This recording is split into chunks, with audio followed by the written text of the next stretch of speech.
सोलापूरच्या माढा तालुक्यातील कृषी उत्पन्न बाजार समितीच्या कुर्डुवाडी येथील मका हमीभाव खरेदी केंद्रावर नोंदणी केलेल्या 416 शेतकऱ्यांची मका खरेदी त्वरित करण्याच्या मागणीप्रश्नी स्वाभिमानी शेतकरी संघटना आक्रमक पवित्र्यात उतरली असून तहसील प्रशासनाला निवेदन देण्यात आलंय। नोंदणी केलेल्या शेतकऱ्याकडील मका खरेदी न करता केंद्र बंद केल्यानं शेतकऱ्यांना हमी भावापेक्षा कमी दरात मक्याची विक्री करावी लागते आहे।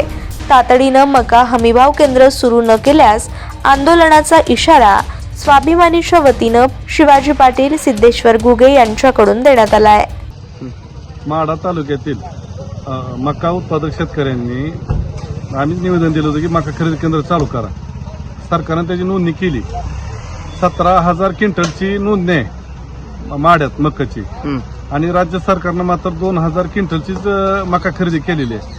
अजून शेतकऱ्याकडे 15,000 क्विंटल मका शेतकऱ्याच्या घरी आहे आणि सरकार त्याला कुठलाही निर्णय घेणं आणि ते सरकारनं लवकरात लवकर ही शेतकऱ्याची मका खरेदी करणं गरजेचं आहे। कारण बाजारात मक्याला मात्र 1,700 ते 1,500 रुपये भाव मिळतोय आणि राज्य सरकारचा हमी भाव आहे 2,400 रुपये।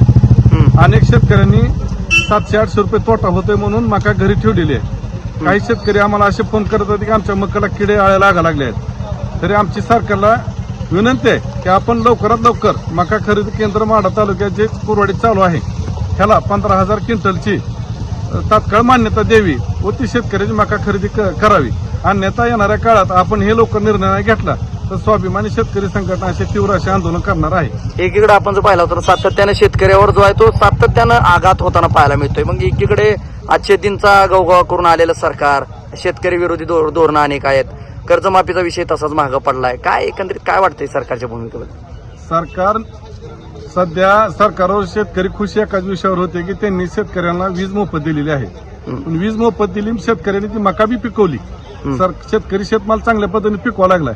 पण केंद्र सरकारने त्याला हमी भाव कसा मिळेल ह्याच्यासाठी तात्काळ निर्णय घेणे गरजेचे आहे।